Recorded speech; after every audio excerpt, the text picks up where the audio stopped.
சுற்றுலா, கலை மற்றும் கலாச்சார அமைச்சர் தியோங் கிங் சிங் மக்களின் தனிப்பட்ட மதுபான சேகரிப்புகளை குறிவைப்பதற்கு பதிலாக மதுபான கடத்தலை தடுப்பதில் கவனம் செலுத்துமாறு சுங்கத்துறைக்கு அழைப்பு விடுத்துள்ளார்.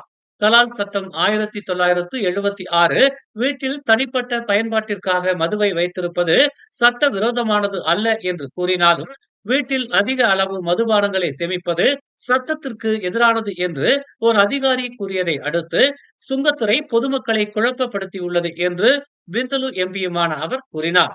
இது போன்ற கருத்துகள் பொதுமக்களை தவறாக வழிநடத்துகின்றன என்பதோடு ஏற்கனவே உள்ள சட்டங்கள் மீதான அவர்களின் நம்பிக்கையை சிதைக்கின்றன, மேலும் அச்சத்தை ஏற்படுத்துகின்றன என்று தியோங் கூறினார்.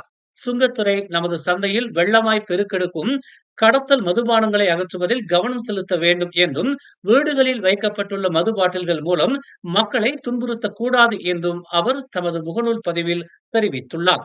பொதுமக்கள் உண்மையான பிரச்சனைகள் தீர்க்கப்படுவதை காண வரி செலுத்துகிறார்கள். அதிகாரிகள் தவறான விஷயங்களில் தங்கள் சக்தியை வீணடித்தால் அது அரசாங்கத்தின் மீது அதிக விரக்தியையும் வெறுப்பையும் ஏற்படுத்தும் என்று அவர் எச்சரித்தார்.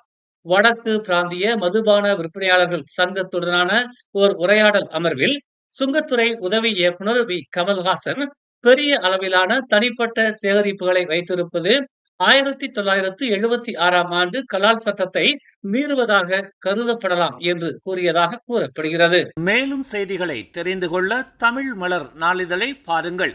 உடனுக்குடன் செய்திகளை தெரிந்து கொள்ள தமிழ் மலர் இணையதளம், தமிழ் மலர் செயலி மற்றும் மலர் டிவி யூடியூப் சேனலை வலம் வாருங்கள்.